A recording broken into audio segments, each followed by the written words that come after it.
Welcome to Noobshido Game Podcast. I'm host Steven, and joining me today is Albert again.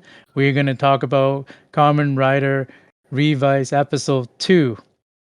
The title is The Demon is Just a Bad Guy. Today is January 9th, 2022. The episode original air date is September 12th, 2021. So Albert, this time I decided to write down who is the episode was written by and directed by, and also the action director. I know we didn't do that last time, but I thought like a quick mention um, would be great because I'm curious as to like who writes the episode as well. I know previously when I watched Kamen Rider, I don't really pay attention to it, but I think it's interesting to find out. What do you think? No, I definitely think that's a good idea because I feel like these communities are really tight, and they have a close connection with everybody, and there's always some sort of history behind who's directing or who's behind the scenes of these shows. So yeah, I definitely think it'll be very interesting. Yeah, because I know for some people who are really like look at who writes the episode, they can even tell when they watch an episode like who might have been like written by or directed by as well. So for episode 2, it's written by, I'm trying to pronounce it properly, Hanta Kinoshita. Apparently he's the this is his first Kamen Rider series, and he he wrote the first episode as well. I would imagine most of the episode for this series will be written by him. I'm not sure like if other Kamen Rider series in the past do they have episode written by other like guest writer or something, but I can see that possible. But Hanta Kinoshita will be the main screenplay writer. And this episode is directed by Takayuki Shibasaki. He has also worked on many other Kamen Rider series. And as for the action director is Jun Watanabe. He is interesting because when I was looking it up online, he began as a suit actor for Kamen Rider since Kamen Rider 555. And he has been the stunt director for the Kamen Rider series for Zero One. He was a stuntman and a suit actor, or he is a stuntman and suit actor affiliated with the Japan Action Enterprise, short JAE. Apparently, that is a Japanese talent entertainment agency that primarily trains action actors and elite stuntmen for theater, film, and TV productions. JAE has a strong relationship with for Tokusatsu, as many of their talents serve as stuntmen and suit actors in various productions, such as Toei's Kamen Rider and Super Sentai series. So I thought that was interesting. For the special effect director is Hiroshi Bitsuta. He is a Tokusatsu director. He has worked on other Kamen Rider series as well as Super Sentai series. Those are the people involved with this episode, and as for the you Albert, you want to kind of go over the synopsis of episode 2? Sure. All right. So for Daiji was asked by Commander Wakabayashi to get Iki to sign a contract with the Phoenix organization. Iki refused to sign the contract because his priority is to protect his family and run the bathhouse business while his mother is in the hospital. Meanwhile, the dead man Ortega gave the vice stamp to the caddy Ibata and professional golfer Araki.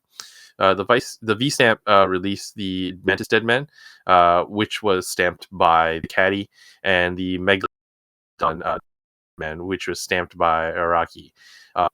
He transforms into Revi or Revi, depending. I'm not exactly sure how to pronounce that. Riva, yeah, I'm sure Yeah, like we will flip probably flop back Revi. and forth pronouncing it. So Yeah, same as the Vi stamp. Sometimes I pronounce it V stamps, but yeah. it doesn't matter. We know what we're talking about. So Yeah. But in the beginning, it was just the Mantis Deadman, and Iki defeated the Mantis Deadman. But in the middle of the battle, Vice tried to attack Daiji, and Iki managed to stop Vice by de-transforming. Uh, Iki refused to transform again because of the attack and didn't want to hurt innocent lives in the process of Vice running wild. Iki tried to fight the Megalodon man and gift juniors with his bare hands. Vice was worried that if Iki dies, he will die too.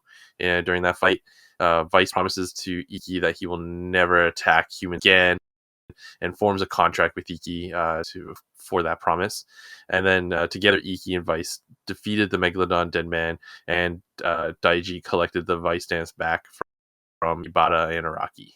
Actually, before we begin, we forgot to mention some housekeeping items before we talk about what our impression was for this episode.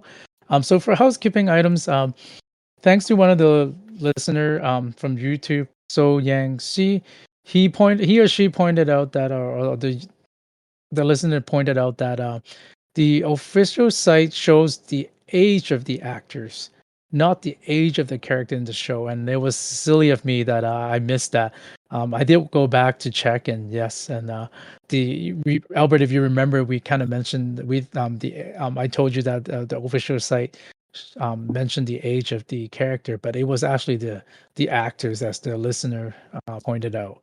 So I just want to thank that listener um, regarding letting us know about that in the comments. So we also have another listener mentioned, NQG420 mentioned that the listener is going to wait shortly before the show ends and then binge it all. I just wanted to ask you, Albert, like, how do you like to watch your show? Do you normally like to binge watch it, or do you kind of like watch it a little bit at a time just to take your time to watch it? Most of the time, I would say I binge watch things, just because like I like to get the overall feeling. Single episodes are good, but I think the overall of the series usually leaves me with a bigger impression, and so that's why I prefer to binge watch things over watching things single episode wise. How about you, Steven? As for myself, like when I watch a show or a tokusatsu show, I do like to watch at least two episodes at a time. I mean, due to time, like I don't have a lot of free time, so it's hard for me to sit to watch, say, 3 or 4 episodes like I used to. So I would prefer to be able to watch at least 2 episodes and know that there's still like episodes I can watch the next day rather than already caught up. So I do like to binge watch, but not too many episodes at a time. I guess that wouldn't call a binge watch thing then. I guess it would be just watching a little bit of a time. But I definitely prefer that over actually caught up. It's like right now I'm watching the Book of Boba Fett, and I'm like, you can, because they just started, so you can easily catch up to it. Then now you have to wait every week. It seems like such a long wait. Oh yeah, no, I mean I'm not a big fan personally of like waiting for shows. Um I I much prefer just to kind of catch everything up all at once, just because individual episodes sometimes they're good, sometimes they're not, they're great or they're bad. And then like I'm always kind of wanting more as well. For example, like Power Rangers Dino Fury, I've binge watched everything once it hit Netflix. I didn't Mhm. just watch it episode by episode. I watched everything for season one, anyways. Season two Right. hasn't come out yet, and yeah, I'm looking forward to season two. But I always find that when watching episode by episode, I forget when the episodes come out, and then I don't pick it up for quite a bit of time after. Anywhere from like I've actually watched a show and dropped it for 2 years before I even picked it Oh back up wow. again. Yeah, so binge watching is usually a better policy for me, especially when I want to keep up with things. So with the overall impression, let's kind of start with the opening sequence. So episode two actually have an opening sequence which was not shown in episode one. What do you think of the opening sequence? Uh, it's okay. I think it's a solid opener. I feel like it's kind of what you expect right now. From for a kids show, it's a lot of stills and watching some of the characters kind of stare back at the screen. I like the song. I wouldn't say I love the song.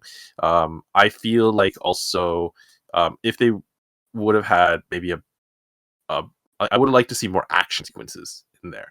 But there Right. are some sequences I really enjoyed, like the duality of like Iki and Vice when the that particular part where they're standing on opposite ends. One's upside down, and Vice is like upside down, and Iki's like kind of standing straight up, and they're on opposite. They look like they're kind of like in different worlds, and then it kind of flips. I did Mhm. like that sequence, but everything else, I mean, it's great to like introduce the other characters in the sequence, but I did think it was a little forgettable as terms of a opening sequence and how you remember it. And the song is okay. I believe the song was written. Oh yeah, it's performed by somebody called Dice and features Subaru Kimura, and the song title called I think it's Live Devil or Live Devil. I think it's Live Devil, but yeah, I thought it was okay. I'm not like Mhm. thrilled by it, but I thought it's serviceable. I know some people when they watch it, they really get into the nitty-gritty of like trying to figuring out what they will see on the opening songs, that could give away or hint at what the story is going to be about. I look at it, but I try not to get into too much detail because I know sometimes they purposely put things on the opening sequences to trick you, to think where the direction of the show is going to go.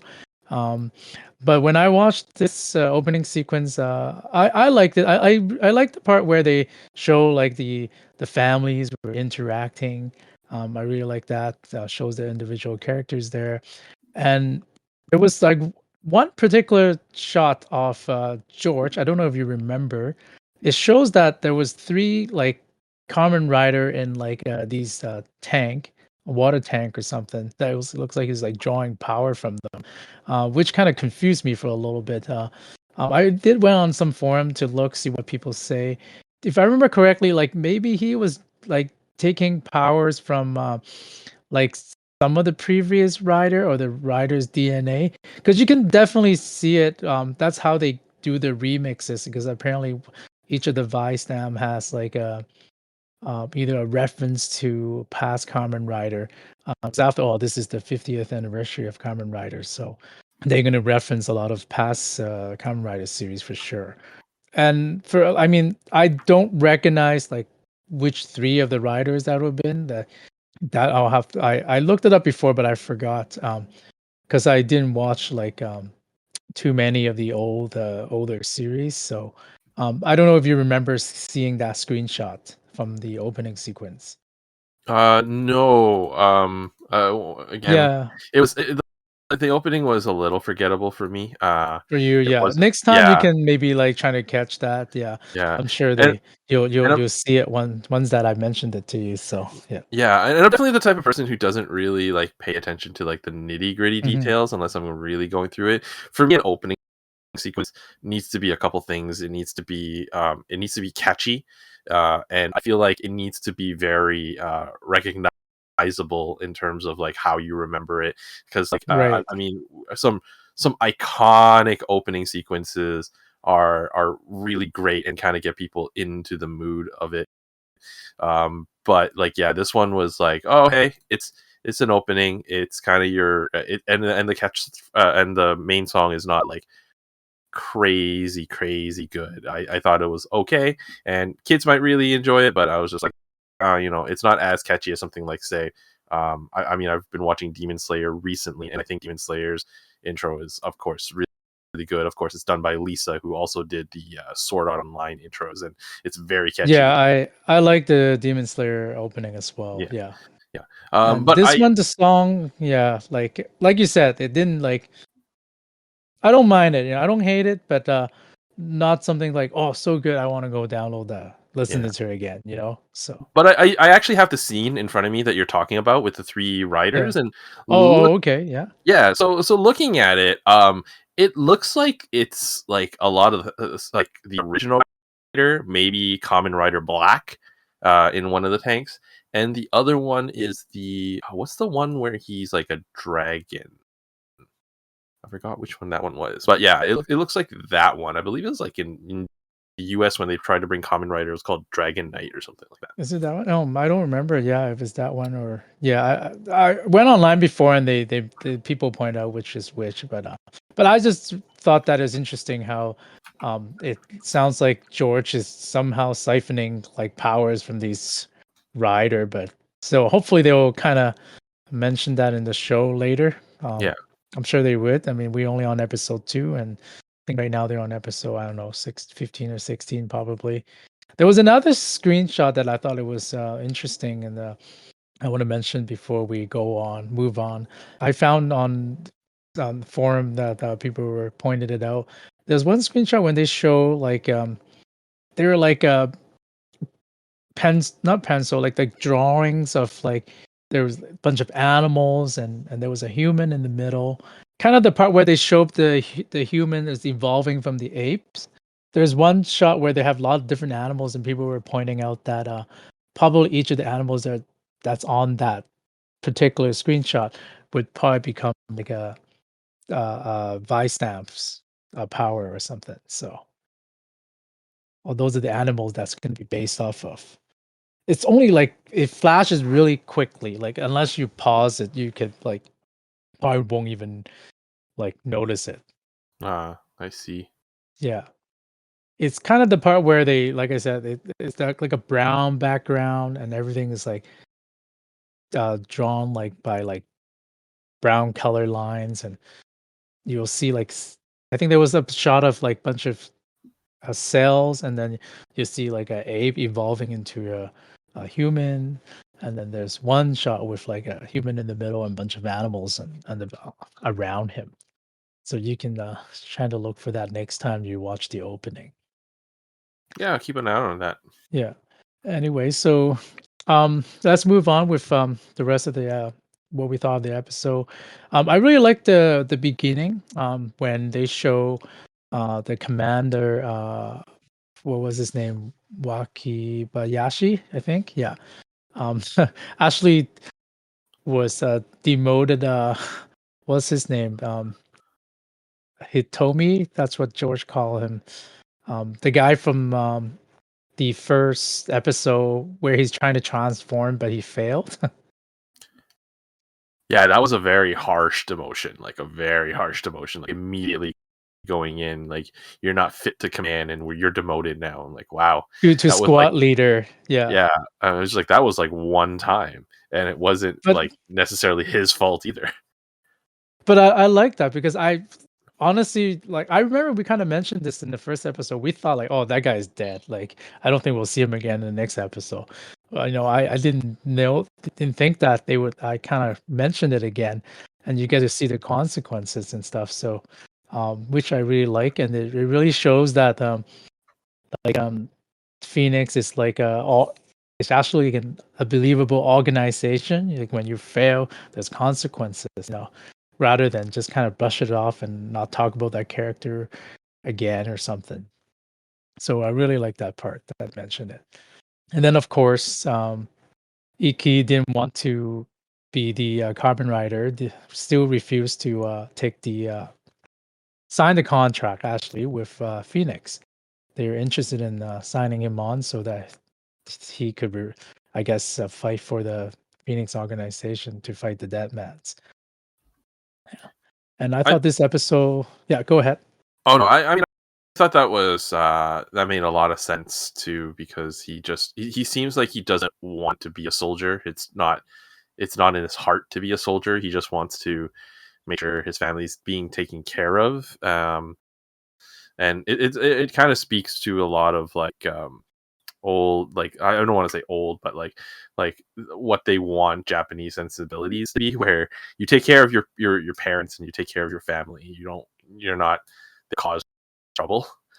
And like by joining the military, I think you kind of like have that sense of causing trouble.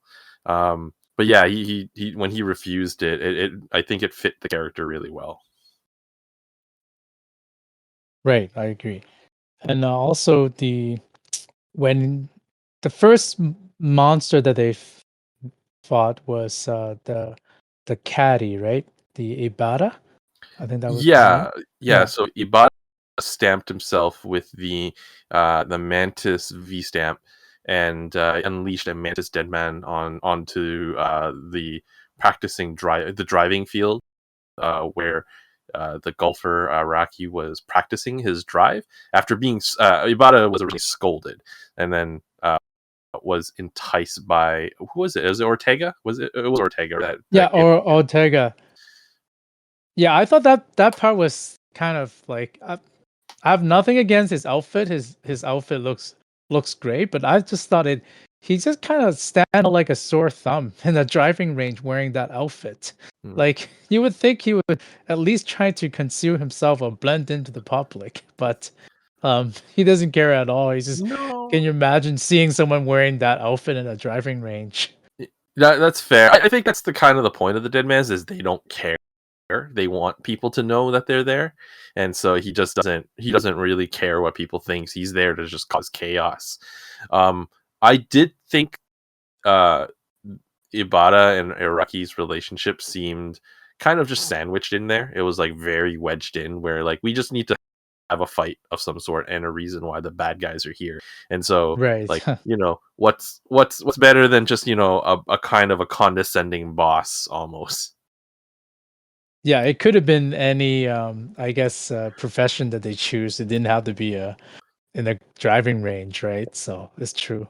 Yeah, and I thought it was a little Mhm. strong as well from Iraqi golfer, and it could have.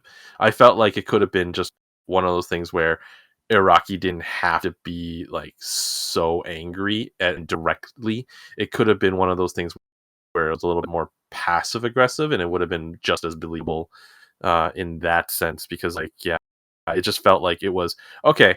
Let's make him just really angry and make sure that we all know that he is very angry at the caddy, and so there's a reason why the caddy kind of put the stamp. I think it would have been a little better if maybe Iraqi was a little bit more passive aggressive or even more snide in his backhandedness with Iba the caddy.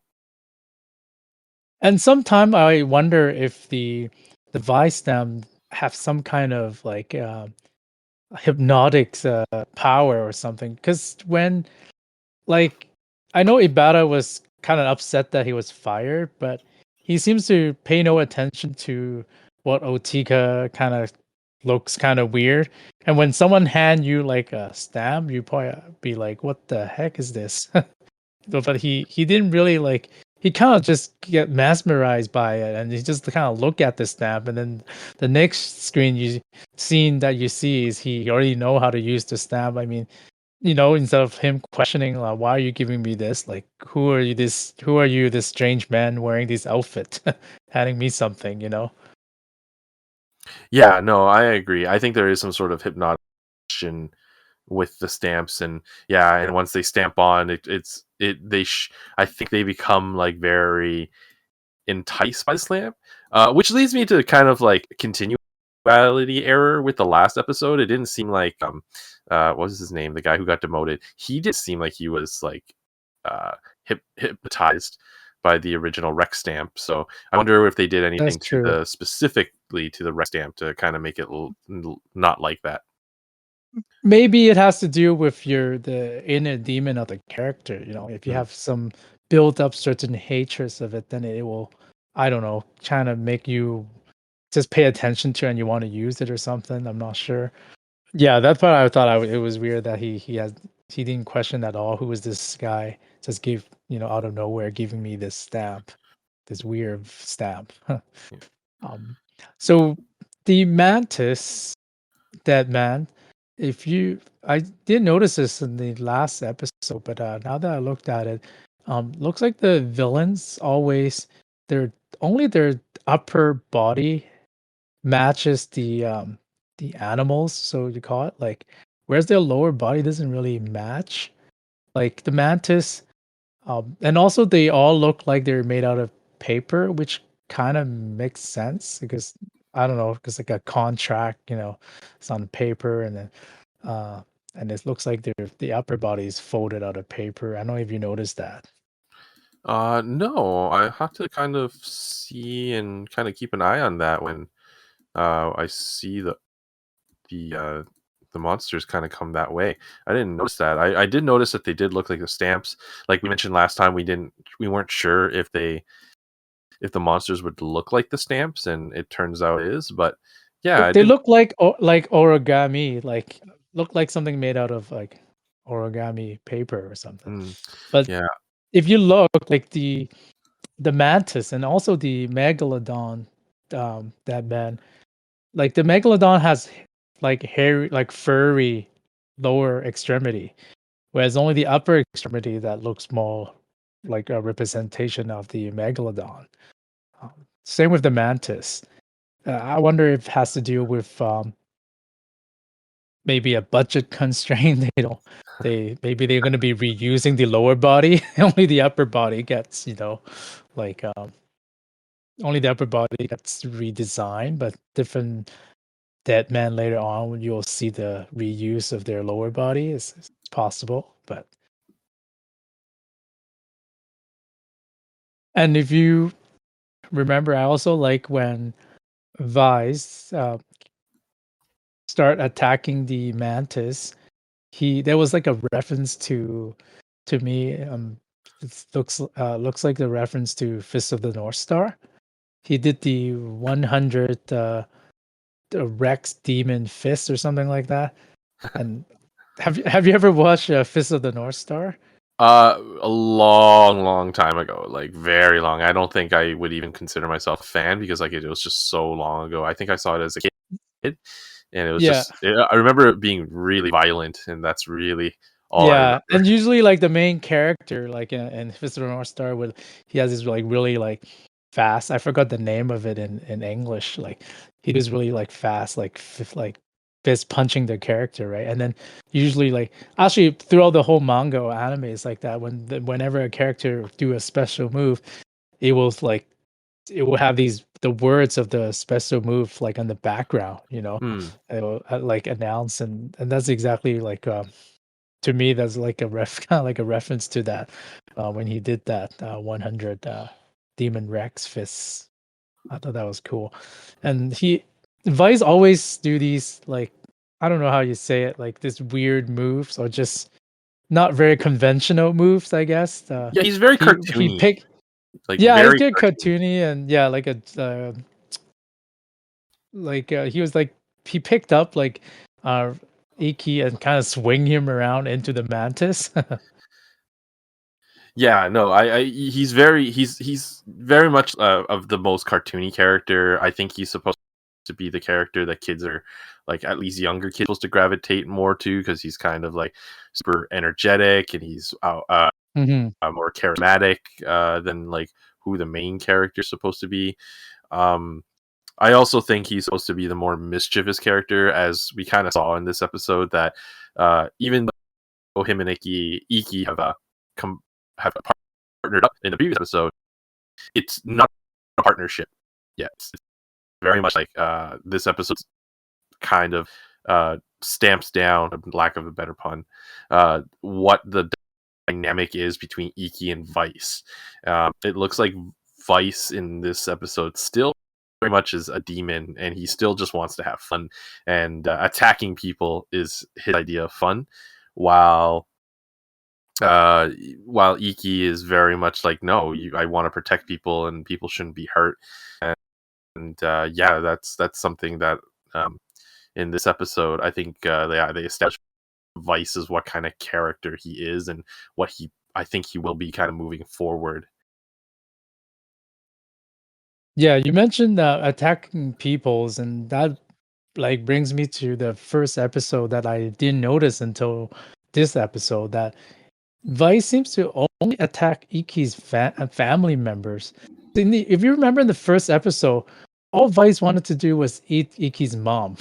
I don't know why, but like that's how Iki's mom was injured, and because Vice attacked her. And then in this episode, we see Vice trying to attack Daiji, if you remember that, and which kind of interesting because consider that Vice is Iki's inner demon. So deep down somewhere, Iki probably just resent his family members. Maybe they think that because he has to protect his family, that really stops him from, I don't know, pursuing his dream to be like the pro soccer player or something. I don't know if you see it that way, but I mean, I would think it's really early to kind of make that assumption, but I wouldn't be surprised if they decide to take it that direction either. I mean, it does look like he may have given up something to make sure his family can still run the bathhouse, and that his younger siblings can kind of pursue the life they want, with Daiji going into Phoenix, and then his sister doing. Actually, didn't even show up in this episode. We're not even know what she does. I could definitely see that. On the other hand, as well, though, like it looks like the demons in general kind of have a more naughty nature to them, and they just want to cause a little bit of trouble, regardless. mhm. It could have been just Daiji just being in the wrong spot, wrong time when Vice kind of showed up, because Vice did show that he was willing to attack the monsters, and then when the monster was down, it just kind of looked at the next target, which happened to be Daiji. So I mean, we'll have to see as the episodes kind of Right. come by, but I mean, I could definitely see some validation to that. He like Vice definitely wanted to cause chaos for sure because he even trying to encourage the professional golfer, the Araki, Yeah. to release or bring out his inner demon, right? Oh yeah. I did remember that. Yeah, so he definitely, yeah, tried. Vice definitely is trying to cause chaos for sure. And they so Vice and Revi turn into the eagle form this time. That's the new Vice stamp that was introduced in this episode, the eagle Vice stamp.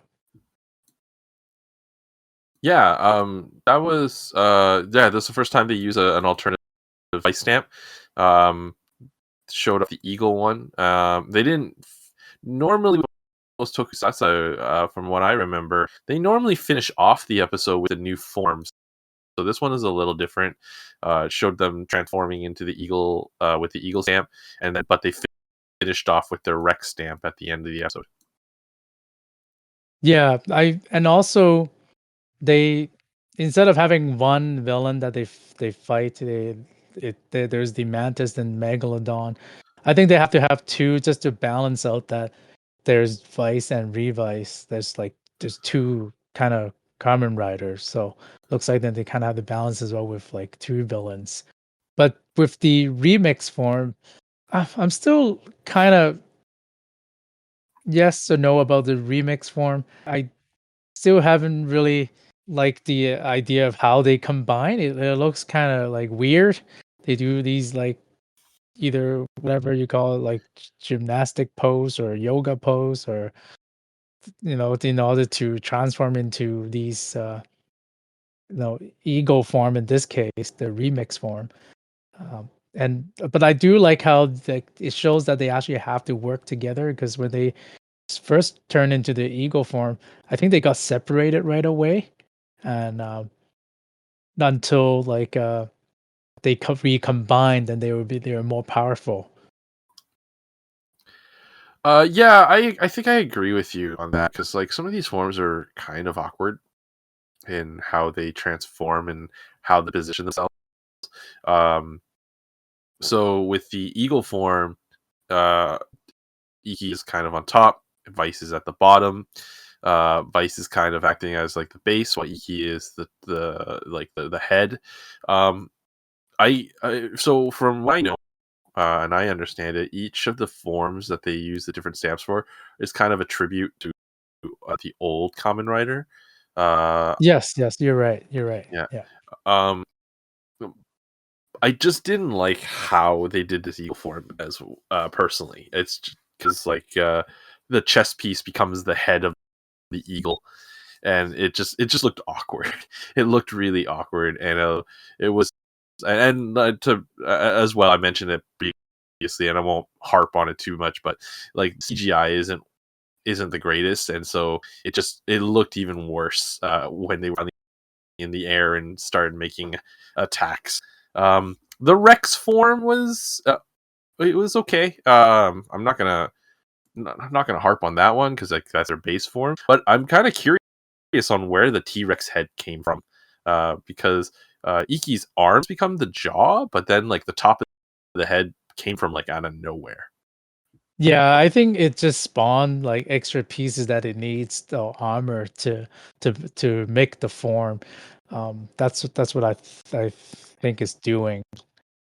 Like I do agree with you. Like the ego form, the chest piece looks a little too big. Looks kind of weird, right? Like it's not Transformer, so this feels like a little bit of a Transformer feel, where they're trying to like transform from like their rider form into an ego.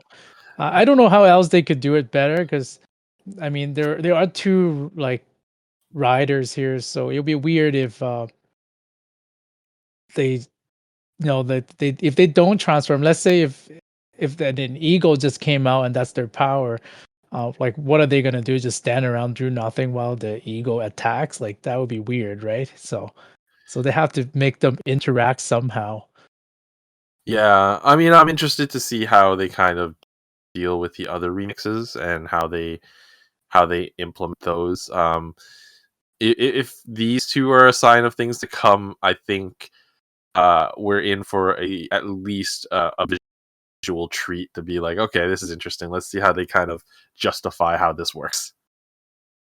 And I believe the eagle form is a tribute to Kamen Rider W, even though I haven't really watched Kamen Rider W, but I think I seen somewhere in the toy website where they do mention which of the stamp is the power from which past Kamen Rider series, and I believe this is a tribute to Kamen Rider W. And speaking of form, the definitely the T Rex form was weird when Vice pretty much have to eat Iki's ass to transform into the T Rex. Yeah, no, definitely. That's why I think it's going to be interesting with all these remixes and how they kind of come about it. Like if they've thought about it, and because one of the things I noticed in the first episode, and I don't know if we mentioned it, Vice has a tail, and I'm Yes. kind Yeah. of curious why. With I don't remember. When was the last time I saw a Common Rider with a tail? And with Vice, uh, he has a tail, and I'm like, okay, that's there for a reason. It can't just be because he's a demon. There's just no way. Like it's there for a reason, and I'm kind of interested to see what and why he has a I tail. just thought the tail has more to do with the T Rex vice stamps. It's He actually in has this a tail without transforming. If you actually watch the first episode, he still has that tail even oh, without I don't the T Rex. remember. Huh. Yeah, yeah, he has a Maybe tail. it's just because he's a demon. Maybe that's why. I don't know. Yeah, But you good point though. Yeah, that's a good point. But we did see when they were fighting the Megalodon Dead Man, Iki actually pulled the Vice stem out, and when he pressed the button, it brings out the Vice can do some special move. I don't know if you remember. One of them was he breathed fire, and then the other one was he swing his tail at the Megalodon and those Gift Juniors. yeah. No, I remember. Yeah, he they pulled a bunch of different attacks this time around, and it looks Just like by pressing the button on top of the Vice stamps. yeah. I'm So just that kind of was curious. something new that we didn't I don't think we saw that at all in the first episode. No, I don't think so. I'm curious if they kind of bring those attacks back, or if it's just a one time of attack kind of situation. I did look up on the website, is the official website, see what usually the special move is like just the name of the form, and then they call stamping finish. So for the eagle form, is their special move is the eagle stamping finish. And it was interesting when they fought the megalodon, they would do the countdown like three, two, one, and then after they do their finisher. I'll have to kind of go back and look at that. Yeah, it looks like a lot of their attacks are like it's. I mean, it's that makes sense since it's centered around the stamping theme. Another thing I noticed is the vice stamp that Oltika gave to the Araki and Ibata, the caddy. The body of the vice stamp is not like translucent, whereas the one that the eagle one, like the one that Iki uses, they have a more transparent or translucent background. If you notice, if you can see the image that I pulled, do you see that? Uh, It has like oh yeah, it has a more solid background, like a solid body of the vice stamp. Whereas the one that the good guy used, so to say, has a more a transparent body on I the wonder vice if that's just vice more stamp. of like a choice of different colors because I mean, I'm not sure. Yeah, probably. Yeah, yeah, but I think the bad guys got those vice stamp from raiding the because in the first episode they said actually this episode they mentioned in both episodes the dead man actually raided like uh, a facility or something, right, of the Phoenix, and stole a bunch of vice stamps, and that was one of the failure of the guy that got demoted. Like oh not yeah, only did yeah, he yeah, like not only did he fail to transform, he also, allowed the raid happened. yeah. I did remember that. Yeah, that's probably why he just like failed too many times.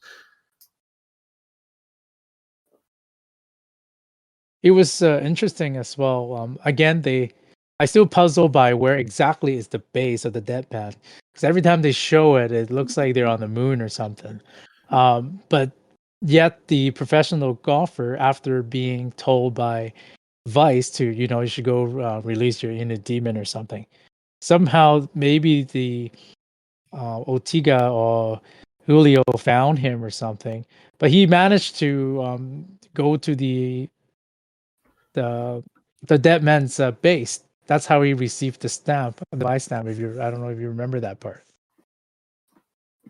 Yeah, I remember he was in the base, and I feel like he was probably searching around. I mean, yeah, they didn't show how he got there. I mean, it's usually two things either, and I mean, a good bad guy would have their base They hidden seeked much him out. They better. probably just yeah, they probably Yeah, just seeked him out and seeked him and out. brought him there. Yeah, Yeah, but again, so maybe that is their base is maybe on Earth. I'm not sure. Another thing was strange was you know how they show the Phoenix base is kind of like Shield from the Avengers. They have their own like flying ship as their base. yeah. But every time they show the commanders or whatever supposedly the inside of the Phoenix base, it's always looked more like a building than on a battleship. It just I, doesn't match. Like I know it's like mild things, but small things, but I just thought they could, maybe at least CG a background or something to make it look more like a battleship that they're on than in an office building.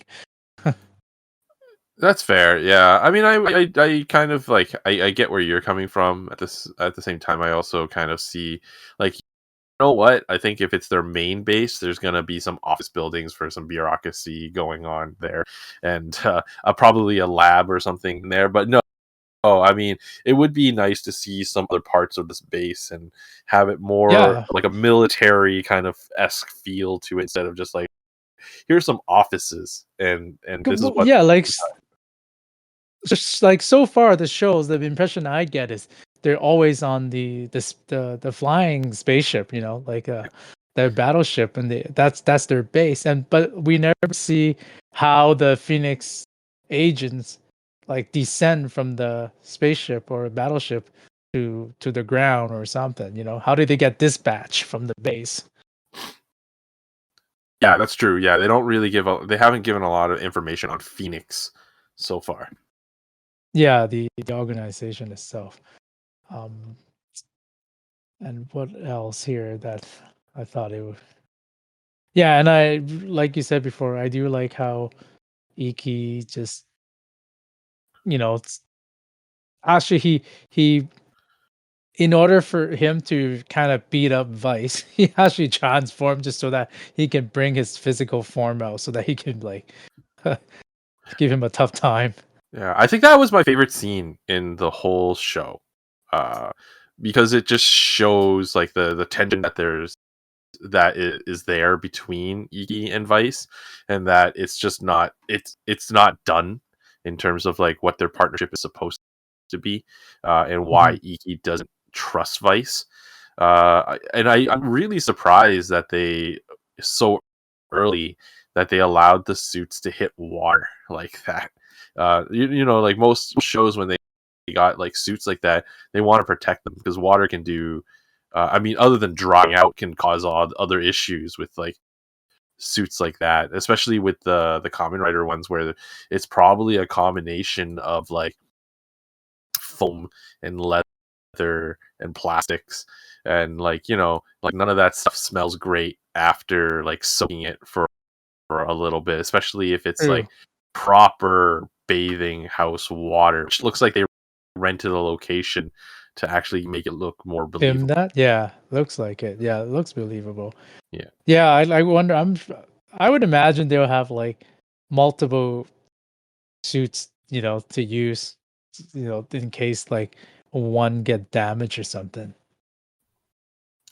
True, very true. Yeah, they usually have multiple suits in those scenarios, but yeah, I'm surprised they allowed like even a couple suits to go through that because those things probably aren't cheap to create. Yeah, I would imagine not. Yeah, but for these episodes, I guess what's important is that Iki was pretty adamant about like not wanting to transform until Vice promised him that he won't attack humans again. So I thought that was pretty good for the storyline for this episode, and he managed to.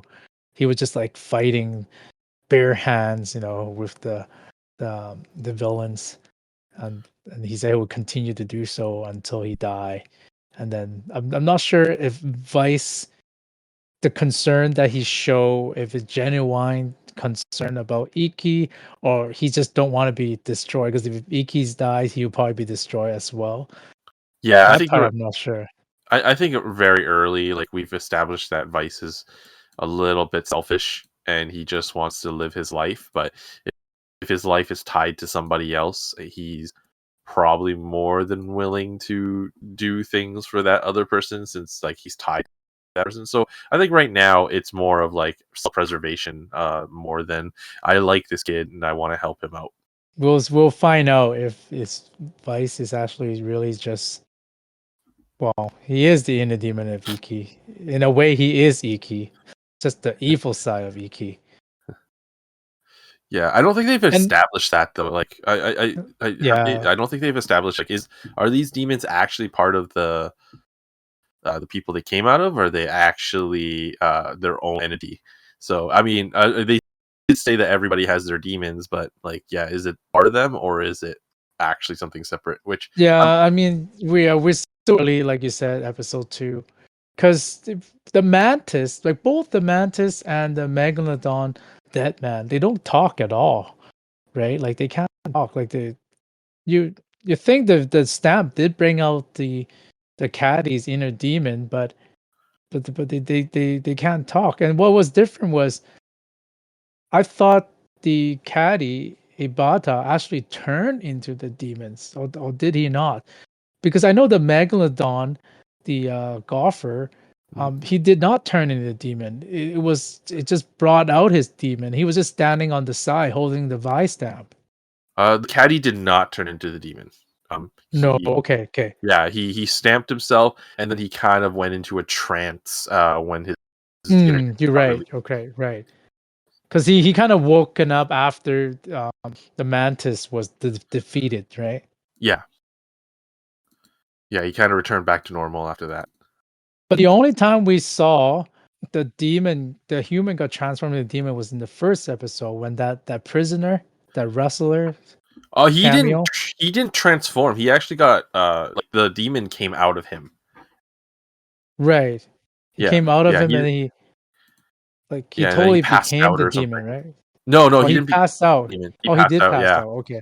yeah. I forgot. I didn't go back to rewatch that. So, but so far, like none of the demon the Vistam brought out from the villain side can talk, right? Like only seems like only Iki's in the demon can talk. Yeah, so Oh, he far. can talk. Yeah, yeah, and he Yeah, doesn't even need the Vistam to talk to him. He can just no, hear him. yeah. And I thought like he sometime his family members see him talking and they thought that Iki was talking to them. Like in this episode when the dad thought that and they when they were visiting the mom and Iki blur out something that upset the dad. Like I'm pretty sure they know that Iki can bring out his inner demon because that's seen in the first episode. Or maybe they didn't realize during all those chaos going on. But I think Iki should have just been more straight up to the family and say, hey, I'm just talking to, this is what's happening. I can see my, this inner demon or something. I can talk to him. I'm not actually saying these things to you guys. I don't know. I mean, I feel like if you told that to your actual family, like in real life here, we'd look at you be like, all right, all Because right. I think his brother knows it. Because when he was trying to get his brother to sign a contract, he did. I think his brother did mention Daiji did mention, hey, you can talk to your inner demon, right? Yeah, And then Iki said, oh, he's always just like buzzing in my ears or something. yeah. So I mean, we'll have to see how that dynamic goes, but I mean, it could also be one of those things where um, he's just trying to ignore Vice as much as possible, even though he can and see him and he can talk to him. I get this feeling that he doesn't necessarily want to talk to Vice and tries to ignore him because uh, he can see him. He right, doesn't want to. yeah. And as for the weapons, I think we get to see a new. Well, as for the axe that we saw in the last episode, we finally get to see the gunmo in this episode. Um, that Iki was using. If you when they were fighting the Megalodon Deadmans. Yeah.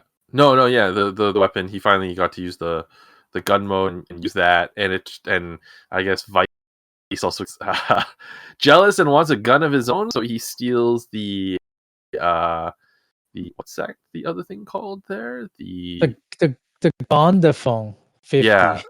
Oh, on the Gondaphone. phone. Yeah, It's like a phone that turns into a that can also be used as a gun. yeah. But going back to the axe. I mean, yeah, I mean, I didn't find it too exciting just because, like, you know what? In the first episode, when I saw the axe, I saw it and I was like, oh yeah, there's a gun mode. It was very obvious there was a gun mode, and it's not like this very um. It's like, oh, it transforms into a gun. No, it very much is like, hey, here's the handle for the axe, here's the handle for the gun. Yeah. Switch handles, and it's either mode. And I'm like, okay, It's just cool. like hold it the other way and it's a gun. Yeah, I don't mind. I like that kind of. I just wish they would have switched back and forth a little more. Like I want to see Iki like or Revi would use the range gun mode, and then as the enemy get close because there's so many of them, then he would kind of just switch right away to like a melee attack mode to use the axe. hmm, Instead of like, I don't think they did that in this episode. He no, was still using the gun mode even when they get close. But it would be nice if he can able to switch it right away, kind of go back and forth with it. That would be cool, I thought. Yeah, I would have Yeah, liked to see more of like a stylized weapon fight with him weapons. using Yeah. using it back and forth. But I mean, it's still really early too, and it's the introduction, so hopefully they do something more with that with the choreography. Hmm. True, true. And as for the gun, the phone gun, so to say, Yeah, the phone. Um, I read it on the official site that this time I'm sure I didn't make a mistake. It say it has is a multifunctional device provided only like mainly to the senior employees who are above the squad leader level at Phoenix. And it has various application built in. Um, so it can, like I said, it can be a phone or a gun. And I think, yeah, I think it's correct because only Daiji or that has that this gun phone or whatever you call it, the Gonda phone, because no one else had that. So I guess you have to be a squad leader in order to carry one of those. yeah. If you kind of notice in the fight too, Hiromi also shows up in like his battle gear. It's very brief, but like yeah, he was also carrying Oh, as oh, though well. he was carrying that as well. Yeah, he was carrying Okay. that as well. I kind of found like odd that actually no, you know it makes sense because like the color scheme is exactly the same as Revi. Uh, I was kind of wondering why their colors are so similar, even though Phoenix it seems like all white with some muted colors here and there, and then all of a sudden they have these very colorful phones, and then that turn into Yeah, maybe because they were designed by George. I don't know. But I thought the phone was kinda they should just as a phone. Like, just give them a cool guns, instead of, cool weapons as a gun, rather than a phone that turned into a gun. No, I agree. Like, yeah, I feel like that phone wouldn't be functional for very long. And that's all I have to say about this episode, and I do look forward to watch the next one. I like the series so far, even though it's only 2 episode in. Yeah, I think it's a good start. It's a good start. There's a lot like it gets me asking more questions, and usually that's what you want in a show at the beginning is like you want to find out more about what's going on. So, like I mentioned to you before, not during the podcast here, that Albert, that we might just kind of give it a rating out of 5 for each episode, and then so we might start doing that. And you okay with that? Yeah, yeah, I think that's I like the idea of like rating it based on what we think of it. Both episode, to me, is like a 3 out of 5. So, Yeah, I think I agree. I think both are serviceable. It's a good start to the series. I don't think they're like mind blowing, and they don't reveal a crazy amount of the characters so far. But it's also the beginning, and you kind of want to get introduced to the characters slowly and kind of get to know them before you jump them to something really big. well, that's all for today. Then I guess. Thank you for listening to our review of Kamen Rider Revice episode 2. Hopefully, we'll get some time next week to record the review for episode 3. I know we're kind of going very slowly when we're many episodes behind, but I think that's okay. And anything else to add there, Albert? No, I don't really have anything else to add. Yeah, I think that will be all then. So stay tuned for next week when we talk more about Kamen Rider Revise episode 3. Thank you for listening. Bye now. Bye.